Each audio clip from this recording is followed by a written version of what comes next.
এক জার্সি এক দেশ এক আবেগ। লাল সবুজের জার্সিটা হাতে পেয়ে কিউবা মিচেলের এই উচ্ছ্বাসটাই হয়তো তার বহিঃপ্রকাশ।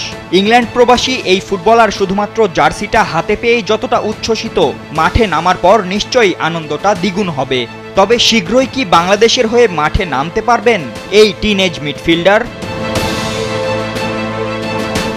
বাংলাদেশি পাসপোর্ট ও ফিফার অনুমোদনটা আগেই পেয়েছেন। কথা ছিল সিঙ্গাপুরের বিপক্ষে ম্যাচ দিয়েই মাঠে নামার, কিন্তু ক্লাবের ব্যস্ত শিডিউল আর এনওসি জটিলতায় সেটা আর হয়ে ওঠেনি। তবে আগামী সেপ্টেম্বরে ইন্টারন্যাশনাল উইন্ডোতে তার অভিষেক হবে কিনা, এই প্রশ্নই এখন ঘুরছে দেশের ফুটবল পাড়ায়।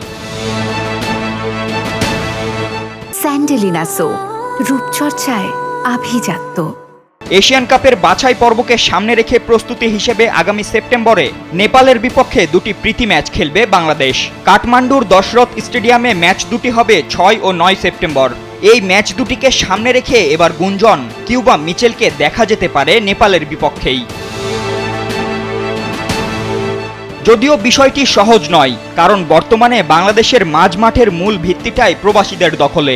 একদিকে যেমন আছেন প্রিমিয়ার লিগ খেলা হামজা চৌধুরী, অন্যদিকে রয়েছেন কানাডিয়ান প্রবাসী সমিত সোম। তাদের পাশ কাটিয়ে দলে জায়গা করে নেওয়াটা হবে কিউবার জন্য বেশ কঠিন। তবে কিউবাকে নিয়ে তাড়াহুড়ো করতে চায় না বাফুফে। ফাহমিদুলকে ভারত ম্যাচের ক্যাম্পে ডেকে আবার ফেরত পাঠানো নিয়ে যে সমালোচনার ঝড় উঠেছিল, সেদিকে আর যেতে চায় না ফেডারেশন।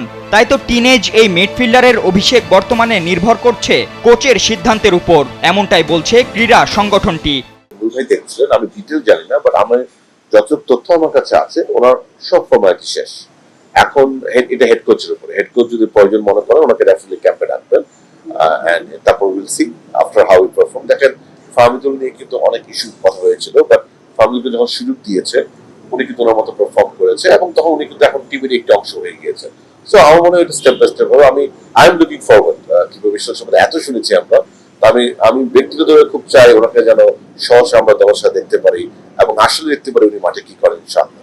পারফরম্যান্সের ভিত্তিতে বাংলাদেশের মাঝমাঠে হামজা চৌধুরী ও সমিত সোমের জায়গা প্রায় নিশ্চিত, যে কারণে বর্তমানে অধিনায়ক জামাল ভুঁইয়ার স্কোয়াডে থাকা নিয়েও সংশয় থাকে।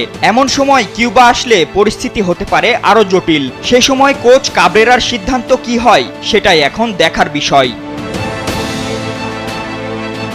ফাতিন ইশরাক, কালবেলা।